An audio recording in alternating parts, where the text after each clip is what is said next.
Welcome to Optimizing the Quality and Accuracy of Biopharmaceutical Analysis and Characterization. I'm Tamlin Oliver, Managing Editor of GEN, and I'll be the moderator for this webinar.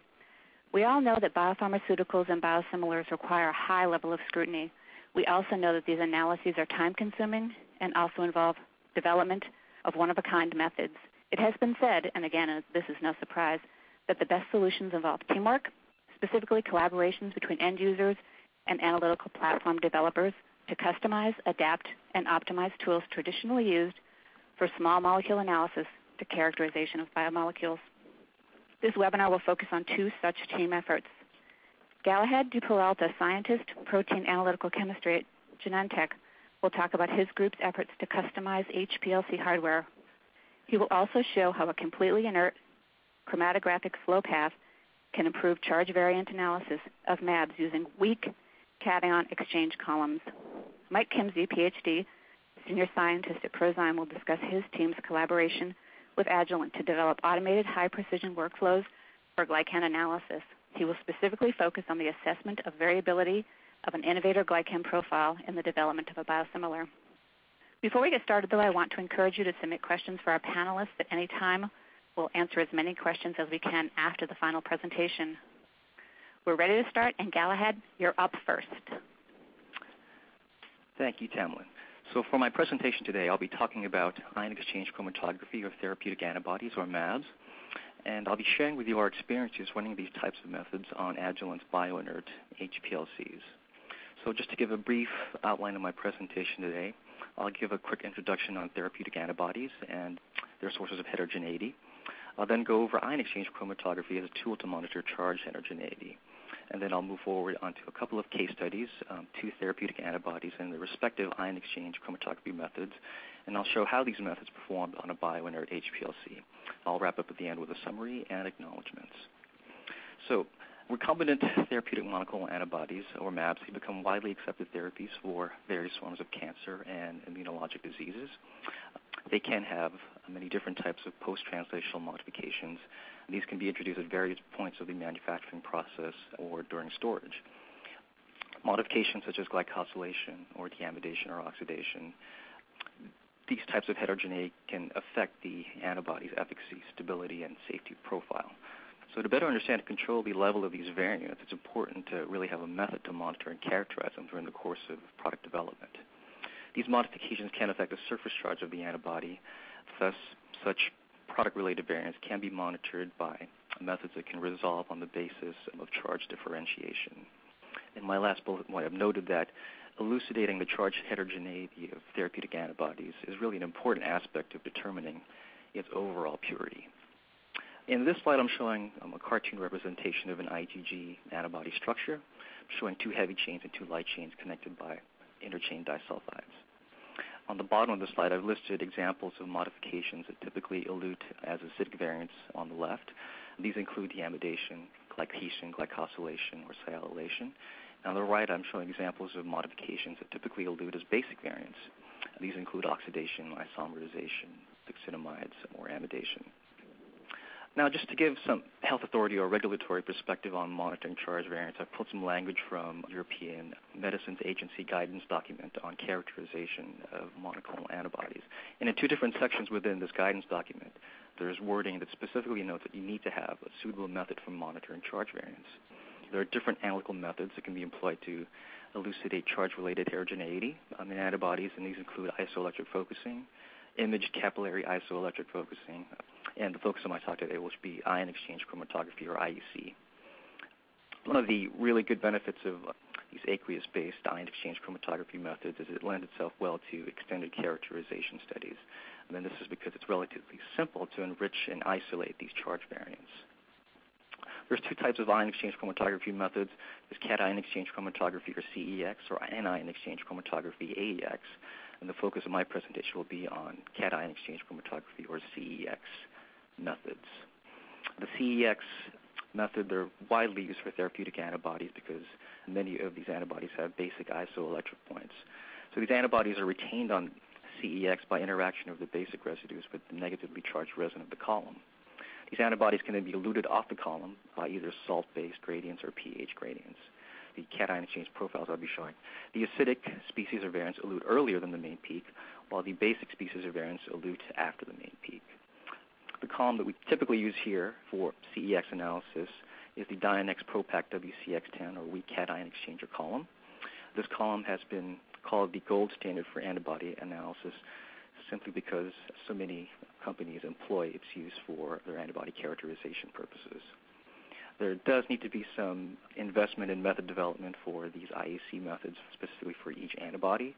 This includes optimizing the mobile phase pH, salt concentration, gradients, and column temperatures. Now here at Genentech, we have traditionally run salt-based IAC or ion exchange methods using the Dionex column on Agilent and Waters stainless steel-based HPLC systems. Now, running these salt-based ion exchange methods, of course, does have its issues when you're running it on these stainless steel systems. Probably the biggest issue that we've run into is corrosion. And the corrosion can lead to many negative effects. So you can have metal complexes that can form from these corroded components that leach onto your column, ultimately leading to a degradation of observed column or method performance. And you might encounter things as loss of resolution of your peaks and baseline instability. Chelation of the antibody by the metals is also possible. That can lead to secondary interactions within the column and subsequent peak tailing. Absorption of your protein onto corroded surfaces is also possible, and of course corrosion itself can lead to physically damaging your instrument in the long run. From time to time, we also do encounter some issues with bacterial contamination in the system. Now, our concern over these issues of corrosion in stainless steel-based HPLC systems eventually led to a collaboration between Genentech and Agilent in 2008, in which we evaluated a prototype bioinert HPLC. So the goal was to evaluate the benefits of such a system, corrosion-proof components for salt-based chromatography methods, specifically ion exchange chromatography methods. So from 2008-2009, we evaluated this prototype 1200 BioLC system that had an all-titanium flow path. It looked just like a regular 1200. The only thing differentiated it was that we had handwritten TI for titanium on the modules to distinguish it as a bioinert system, so there's no stainless steel within the flow path. In our assessments on this system, we obtained really positive results in terms of maintaining baseline stabilities and maintaining consistent profiles, and we tested several antibodies on this system. Now, we transitioned from that prototype BioLC assessment to a more recent collaboration with Agilent. So in 2010, they let us get our hands on a pre-production model of the 1260 Infinity bioinert quaternity HPLC, and this is now commercially available. So it's 100% bioinert with no stainless steel and the flow path.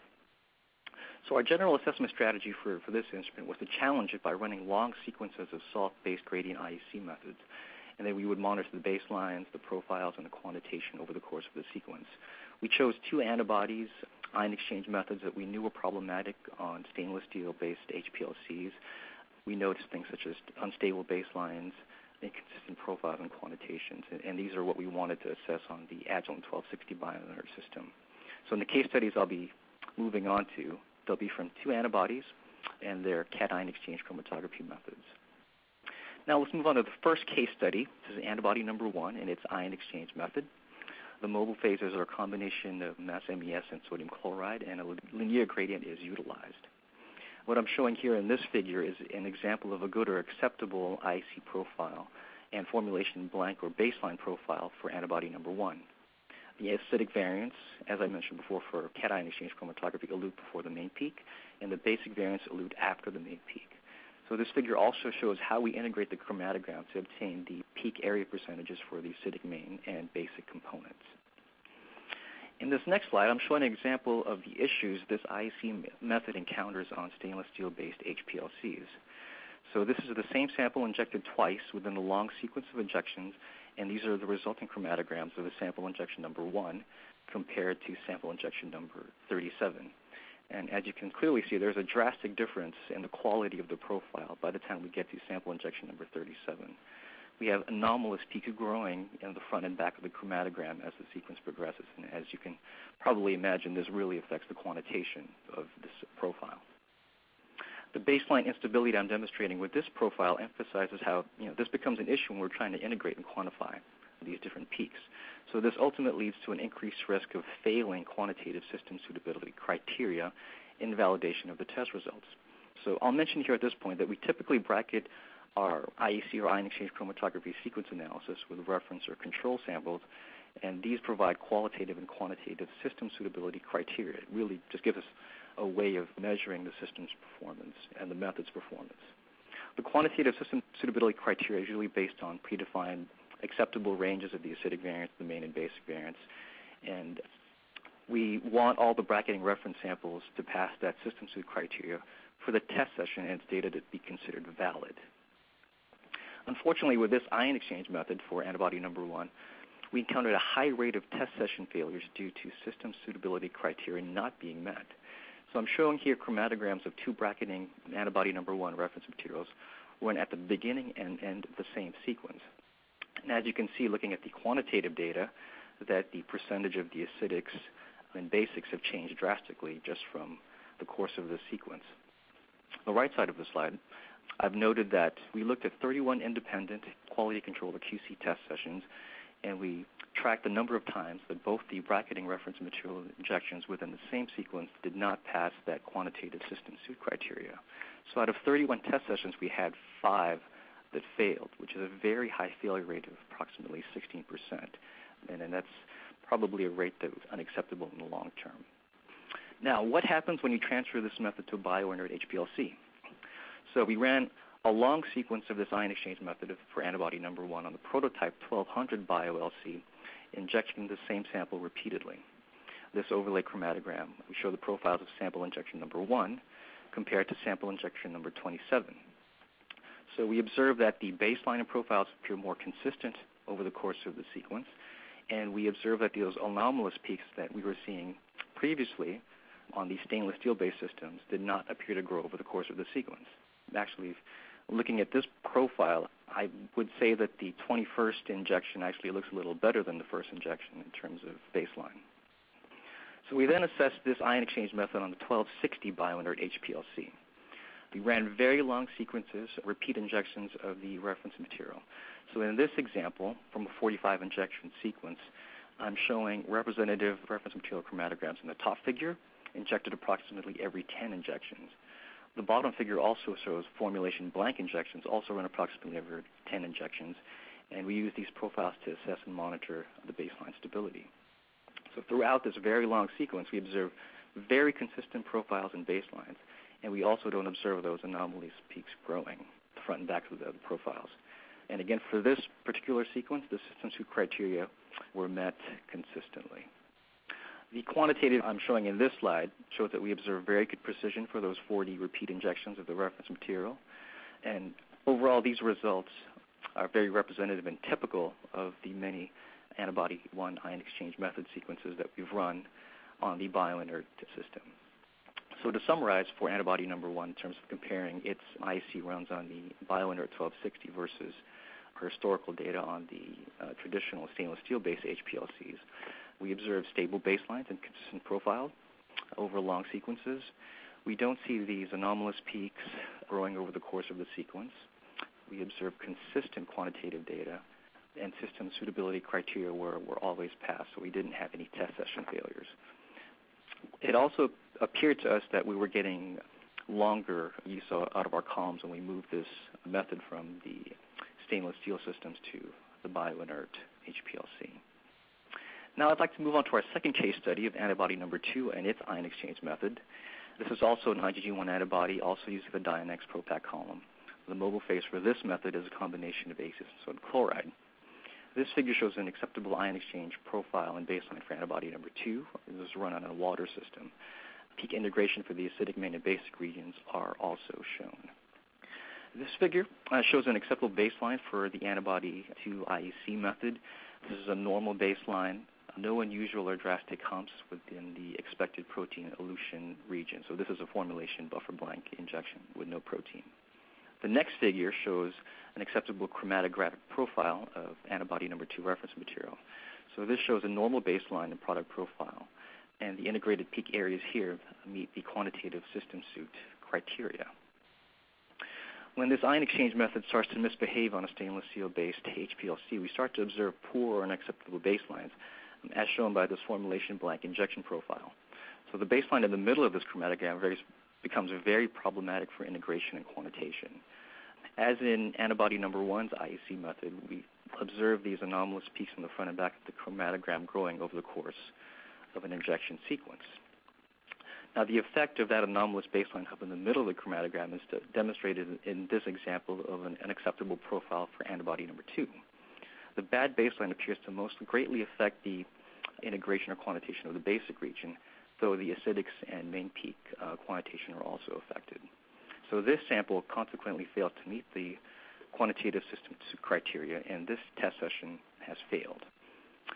This chromatographic overlay of bracketing reference materials from a long IEC sequence run on a stainless steel-based HPLC are shown in this slide, and this clearly demonstrates a deterioration of the profiles and baselines over the course of a very long sequence.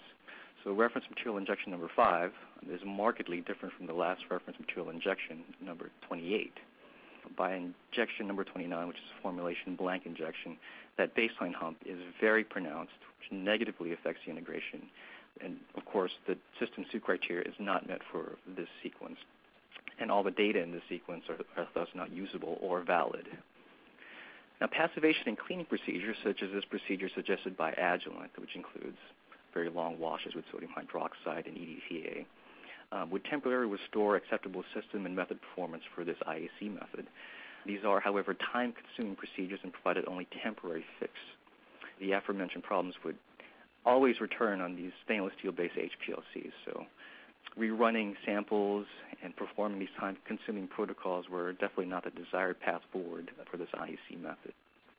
Once we transfer this IEC method to the Agilent BioInert 1260, we observed an immediate improvement in the consistency of the baselines and chromatograms.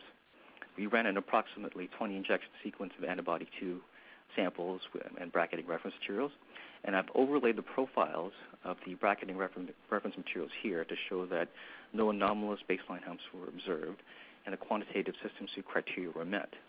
And these results are very typical now of mAb2 ion exchange method as we run it on the BioInert HPLC system over time now.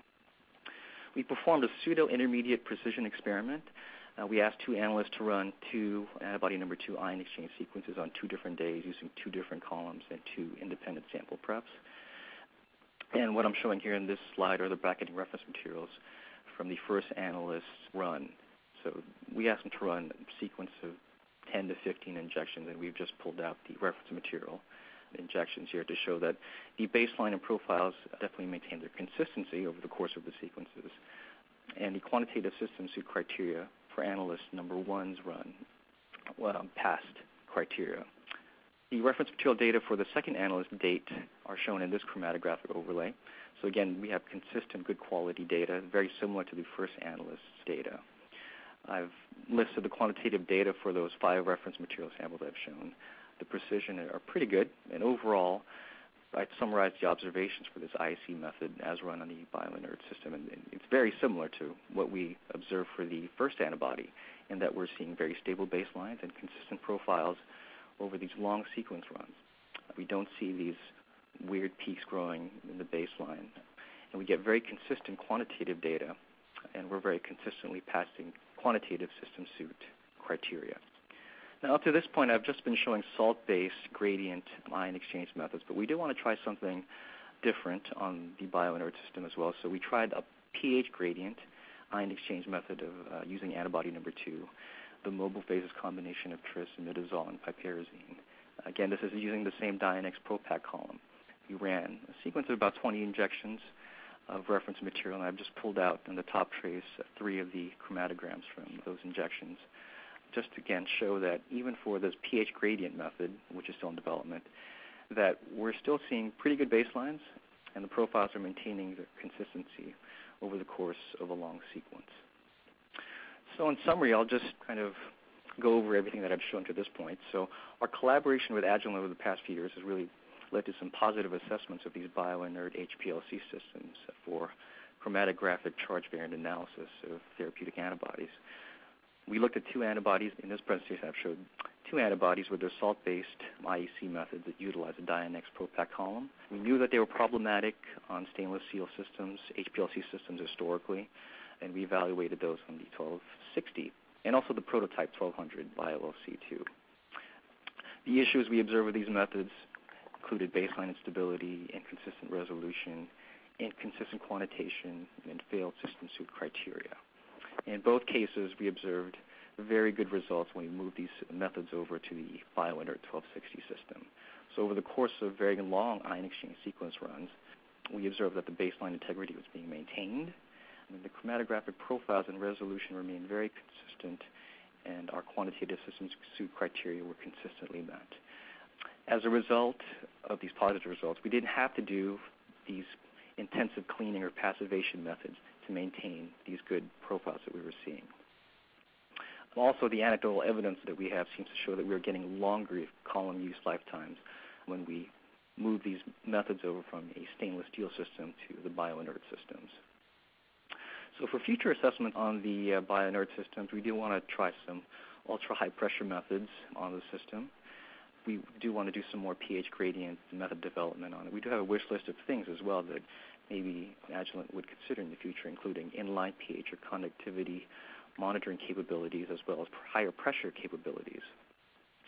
Other salt-based methods that we will evaluate include ion exchange chromatography and HIC method evaluations as well. We also do want to try reverse phase organic methods on the system just to see how robust the system is in terms of switching between aqueous and then organic mobile phases. For my acknowledgments, I'd like to thank my Genentech and Lancaster lab colleagues for their assistance and support in assessing these bioinert HPLCs. I'd like to thank our Agilent collaborators for their support and willingness to work with us over the years. And I'd like to thank Genetic Engineering and Biotechnology News for the opportunity to participate in today's webinar. Just in closing, I've listed here some selected reading or recommended reading for those of you who would like to have more in-depth information on antibody charge variants and ion exchange chromatography. Top 3 articles here were written by my colleagues here at Genentech. Highly recommend them for anybody who's interested in learning more about these topics that I've talked about today. So with that, I will say thank you for your time. All right, thanks, Galahad, for an interesting presentation. Before we move on to Mike, I just want to remind everyone about submitting questions. Both of our panelists will be available to answer questions at the end of the presentations. Simply type a question into the Ask a Question box and hit Submit, and we will review it and try to answer it at the end of Mike's presentation. Mike, we're ready when you are. Thank you. Today I'd like to talk about a platform that we've developed in conjunction with Agilent for high-throughput screening for N-glycosylation.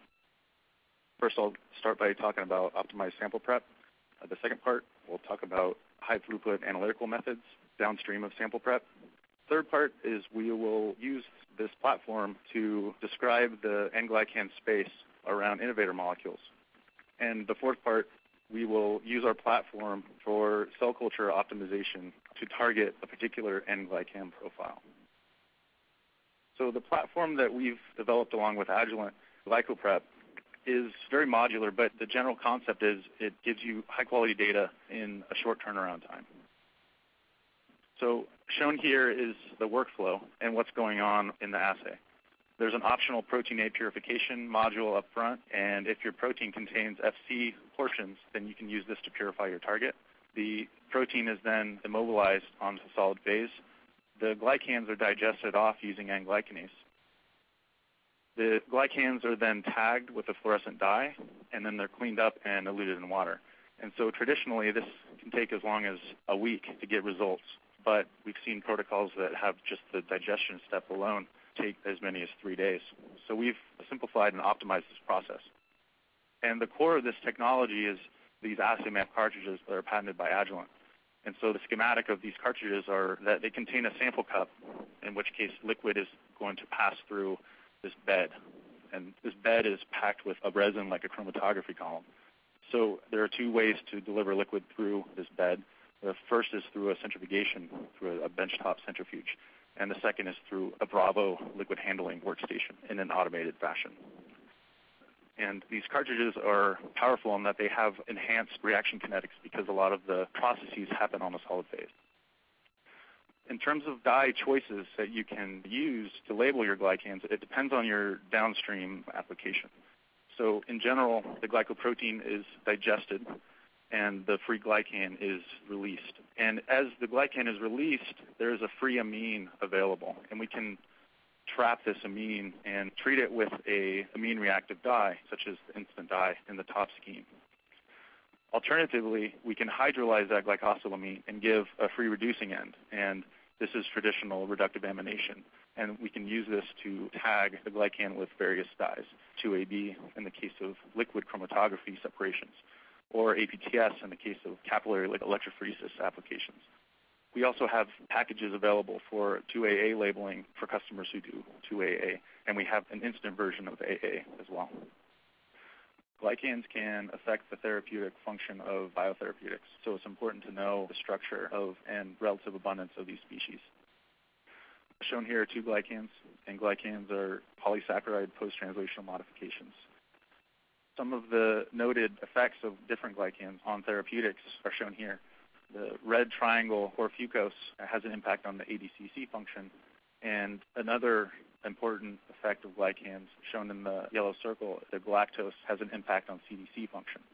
Exposed galactoses also have increased clearance, but if those galactoses are capped by sialic acids, as shown in the pink diamonds, those mask the increased clearance, so it sort of negates the galactose clearance. Shown on the bottom is a high mannose species, and high mannose cause the therapeutic protein to be preferentially cleared. So it's important to know what the relative distribution of all these glycans are. So this is an overview of the drug development process in terms of biotherapeutics. In general, you start with a lot of samples, and you want to narrow those samples down to finally a production cell line. And in general, the traditional way of thinking is you start off your clonal cell lines, and you're really just looking for protein abundance. So this is like mAb titer.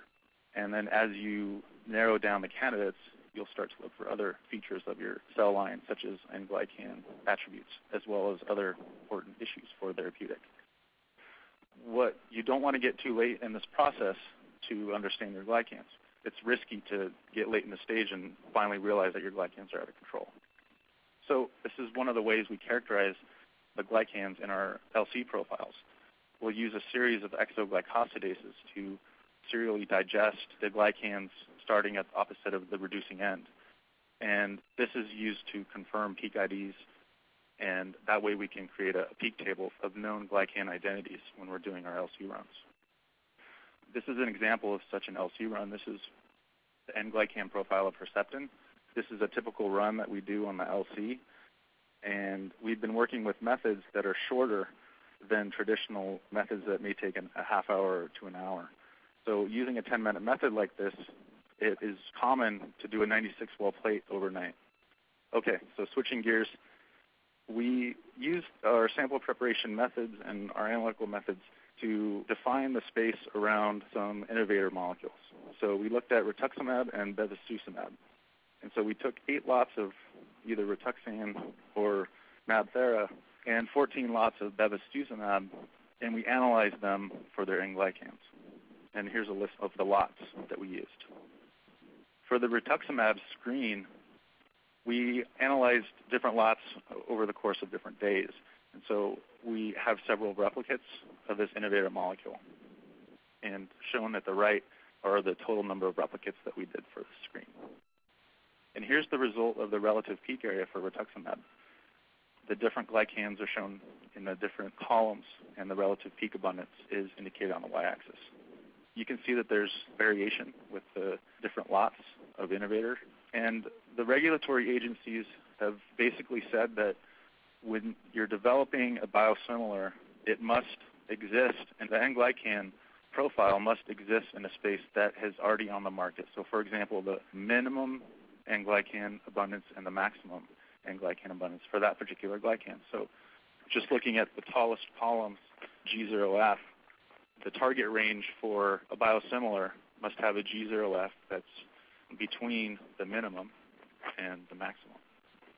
Onto the bevacizumab screen. We took 14 lots of bevacizumab, and over the course of 3 different days, we analyzed them for their N-glycans. Here's the relative peak abundant profiles for bevacizumab. And again, there's differences among the lots. And unfortunately, we don't have efficacy data for these different molecules, But the important thing is that we know what the space is that exists on the market. So we know what the minimum for each glycan is and the maximum for each glycan, the space that exists with the different lots. And finally, now that we've looked at the relative abundance of the different glycans for two different molecules, we've worked with a collaborator to do a high-throughput screening of cell culture optimization and versus time. And so I'll describe just briefly the result of that cell culture optimization. So we'll look at one glycan, and in the first round, we'll look at how that glycan changes with different media. And then from that data set, we'll select a winner and then do another round of cell culture optimization to look at the additives that they used. So in the first round of cell culture optimization, they were looking at different media, and they defined a target range based on the space that exists around that innovator molecule. And so they know what they were looking for. And they used different media components over the course of several days in shake flasks for their cells. And based on that information, they were able to select a media condition that worked for them. And so this is a series of 36 samples in duplicates. It's something that we were able to turn around for them in a few days. And they were surprised by this. And so this is a common thing that we do, and we actually offer this as a service. They were able to select this media condition work for them. And it gave them a lot of information as to where to go in terms of their cell culture optimization. And so this was selected. On the next slide is round two. So round two is additives that were added to the cell culture to improve the glycan profile. And so as you'll notice that this data set is actually closer to the target range. So the information that was gained in round one is now helpful for this round. And so there's a control that was run in this set as well, and it's sort of a media control that was based on the previous round. But you can see that now the glycan profiles are much tighter to the target range. And so from here, line C, or condition C, was chosen for further development. And finally, I want to talk about how this platform is automated on the Bravo. So Agilent has a robotic liquid handling system, and it can be equipped with an Assay MAP head, which fits these Assay MAP cartridges. And so essentially there's a diagram on the right on how this can work. But what this does is it frees up time and minimizes user liquid handling steps. And this is sort of historical data on a comparison of the two methods using two different dyes. On the left column is the Bravo percent CVs. On the right column is the manual method. This is when the centrifuge is used to pass liquid through the column bed. And the Bravo, the automated platform, has taken low CVs and made them even lower. So the reproducibility of this system is excellent. And this is a little bit of data where we basically ran a whole plate on the Bravo, and we looked at one innovator molecule, and there's 4 different lots of this innovator molecule. And this is a run chart of the relative peak areas for that molecule. Shown along the bottom are the rows and the columns of the plate, and you can see that there's good reproducibility and consistency with this platform. So in summary, we use GlycoPrep for fast and high-quality results.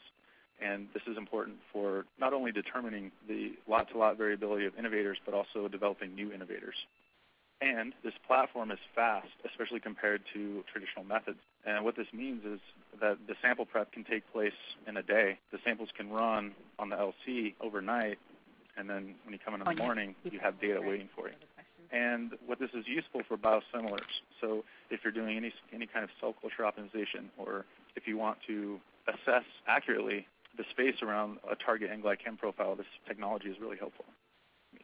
So we feel that along with determining mAb titer or protein amounts, that this platform is useful for early screening biosimilars as well as innovators. And as the N glycans change over the cell culture time course, it's important to know and measure those changes accurately. And so this platform is also useful for PAT assays as well as QC release. So in summary, I would like to thank everyone who made this work possible, everyone from ProZyme, and also everyone from Agilent. And I thank you all for your attention. Thank you very much, Mike. That was definitely interesting. Final call on the questions for our panelists. We're going to start our Q&A session in just a minute. Just want to remind you, if you have any questions, submit them now, and we'll answer as many as we can. Our first question is for Galahad. Galahad, have you compared the performance of different bio-inert HPLCs? We haven't done it across different manufacturers yet, but we do have Waters H-class HPLCs now, and I think that's part of our to-do list is to compare the bioinert systems from different vendors to see how comparable the performances are. I would expect that they would be actually comparable in terms of the improvements that we would see for some of these problematic ion exchange chromatography methods. All right. Are the issues you observe on the stainless steel-based HPLCs common for many of your IEC methods? I would say that they're probably more uncommon. I think something like the issues that I showed today would be things that we would pick up during the validation of the method, and we would identify certainly those methods before such a method became approved for, say, a control system or release testing purposes. So I think for the most part, I think the vast majority of our methods do not have these issues, and I really think it's a combination of something specific to the molecule, perhaps related to its specific formulation, and also the mobile phase that you're using in combination with all these factors. Okay, and what are the pluses and minuses of IEC compared to the other charge monitoring methods, e.g. IC, IEF? I think, as I mentioned in my talk, the ion exchange chromatography method, these aqueous-based methods are really good for isolating variants and doing some extended characterization. Makes it easier to identify the different species, the charge variant species that are present in your acidic or basic region. Probably the downside is it takes a little bit more upfront investment in the method development. Some of the capillary-based methods are probably easier to get up and running and probably easier to optimize rather than the ion exchange methods, which take probably more time to kind of work out those different factors that I talked about, which include pH, the salt gradient, etc., and temperature, to get it just right for your particular molecule. All right, and Galahad, do you have any idea what the anomalous peaks were? At this point, we're not definitively sure what they are. I can take some guess. The early eluting ones, they could be related to the excipients that are maybe getting built up on the head of the column and are starting to come out as the sequence progresses, so they come out in the void volume. The peaks coming out in the later point of the chromatogram, so that's around the time where we have the highest salt percentages. It's basically the wash-off part of the gradient. If I had to guess, I would probably say those might be sample-related or protein-related species that might have been absorbed on the column, and that might be, again, an after effect of corrosion in the system. All right, thanks, Galahad. I have questions for you now, Mike. Why would you want to use instant dye versus 2AB, and what are the advantages and disadvantages of each? So the instant dyes are they react very quickly, and so what that means is there's no incubation time for the labeling reaction. An additional benefit is that there's no dry down step necessary. So typically with reductive amination, you take the glycans and dry them down before the labeling, and that isn't necessary. So you shave about an hour and a half off of the entire workflow. And another advantage is that labile species such as salic acids are preserved, and we generally don't detect any sort of desalivation or loss of salic acids. So that's really important. All right, Mike, what have you done to show that glycan labeling is not biased? Well, there's several ways that labeling can be biased. The first is, like I said, with the sialic acid, loss of sialic acid. And right now our spec is less than 4% loss of sialic acid for reductive amination, but we typically get between 1 and 2% loss of sialic acid. Another less talked about bias is core fucose bias. So there's a fucose that's attached to the glucanac, and the glucanac that's going to be labeled with fluorophore, and that fucose can introduce a bias if you're not careful, if you're not particularly looking for that type of bias. And we recognize that this bias exists, and we use label-free methods such as mass spectrometry as well as quantitative standards to make sure that we don't get bias for glycans that either contain or do not contain core fucose.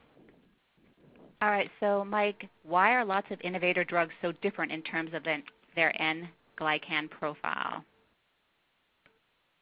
Well, in the case of Rituxan's been on the market for 15 years, and that means that the glycan assays are probably 20 years old, maybe even more.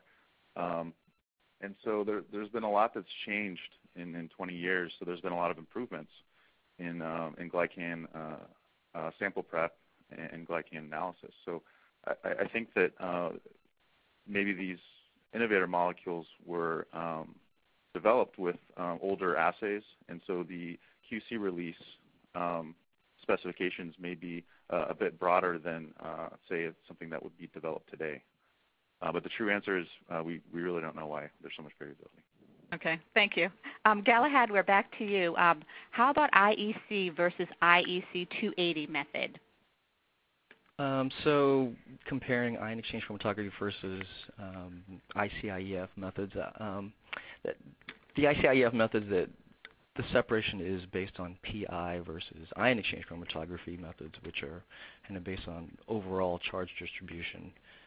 So I think while there is some differences, I think both methods are certainly capable of being used for the purpose of monitoring charge variance. So I think it's really a matter of the researcher's opinion on which method gives you the best separation for the charge variance that you're really interested in.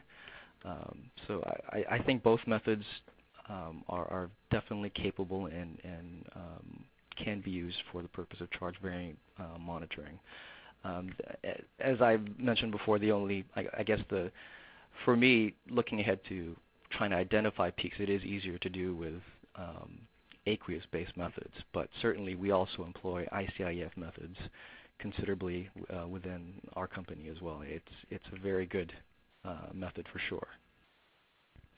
All right, thanks. Mike, we're back to you. How is the N-glycan profiling between the HPLC and MC look, if different, if available?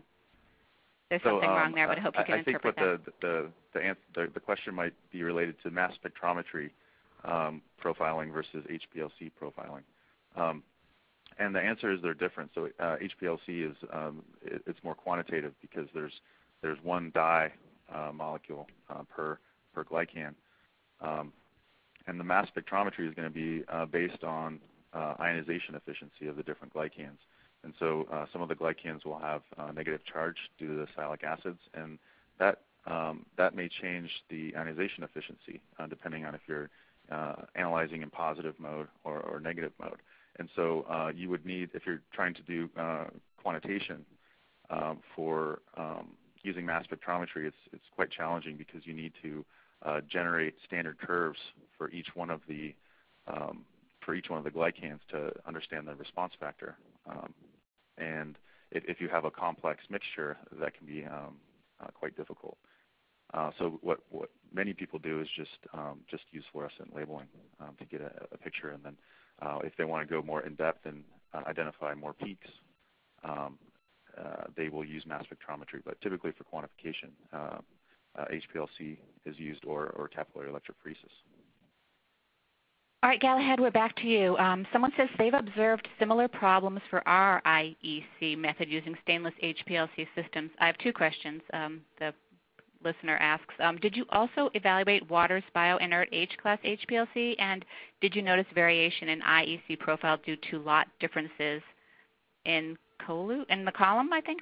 Yeah, I think that's probably columns. I think I already addressed the first part of the first question, which was we have not done the evaluation with the Waters H-class systems yet, but we do intend to, since we do have those systems available now. And in terms of variation between columns, the answer is yes, we do.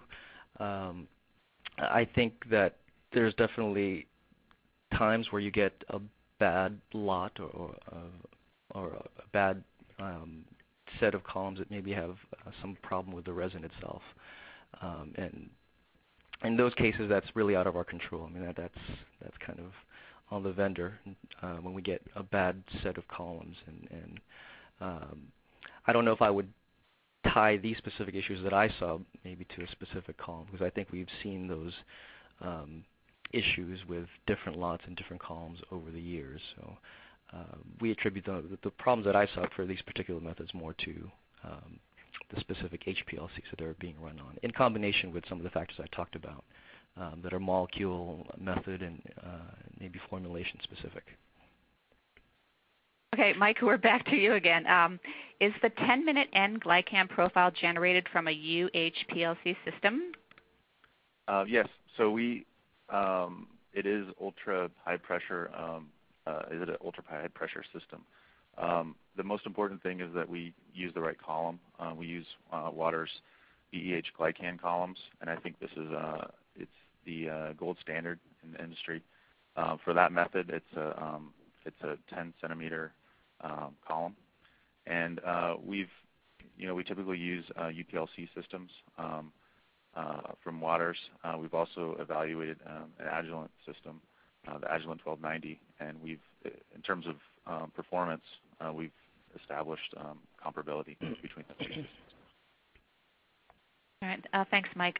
Unfortunately, our time is up. Thanks for listening in, and thanks for the great questions. This webinar will be archived for 6 months on our website, www.genengnews.com. If you missed parts of it, you can watch it again, or you can recommend it to friends and colleagues. Once again, I want to thank our panelists, Mike and Galahad, as well as our sponsor, Agilent. A survey should have just popped up on your screen. Please take a few minutes to respond. Your comments help us continue to provide topical and timely webinars. Thank you.